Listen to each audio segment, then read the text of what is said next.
Hello everyone, welcome to my channel PSC way. इस वीडियो में हम बात करेंगे कि जो हमारा गृह मंत्रालय है उसने वंदे मातरम से जुड़ी हुई कुछ गाइडलाइंस जारी की हैं, तो उनके बारे में हम चर्चा करेंगे।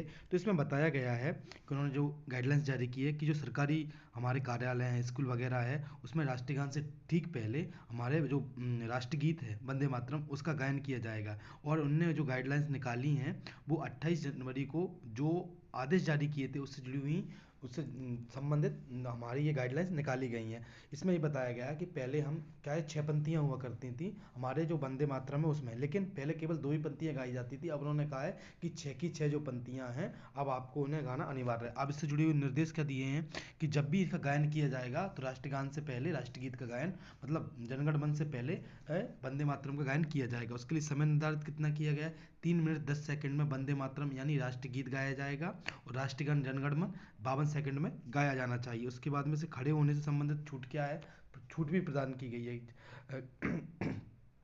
कि कब होगी। जैसे कि अगर कोई भी अगर सिनेमा हॉल है उसमें क्या प्रस्तुति हो रही है तो क्या है कि जो तो हमारी मूवी है उसका जो समय में थोड़ी बाधा आएगी, इसलिए उस वहाँ पर क्या है उसको छूट प्रदान की गई है।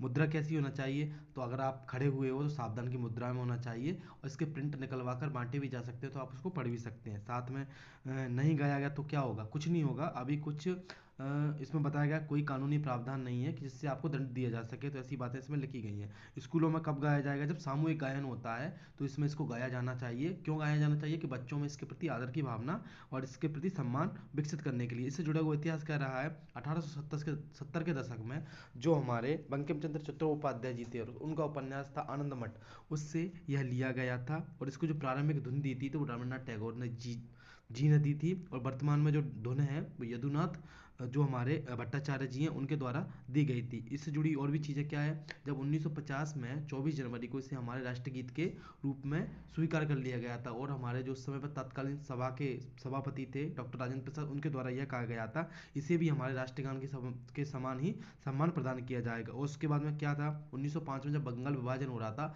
तो इसे रणघोष के रूप में अपनाया गया था। लाठीचार्ज हो रहा है या फिर जो भी विरोध कर रहे थे, जो विरोधी कर हमारे आंदोलन के स्वतंत्रता सेनानी, उनके द्वारा इसको अपनाया गया था। इसको विश्व स्तरीय ख्याति कब प्राप्त हुई, तो विश्व स्तरीय ख्याति के रूप में हमें बीबीसी वर्ल्ड द्वारा सर्विसेज द्वारा एक सर्वे किया गया था।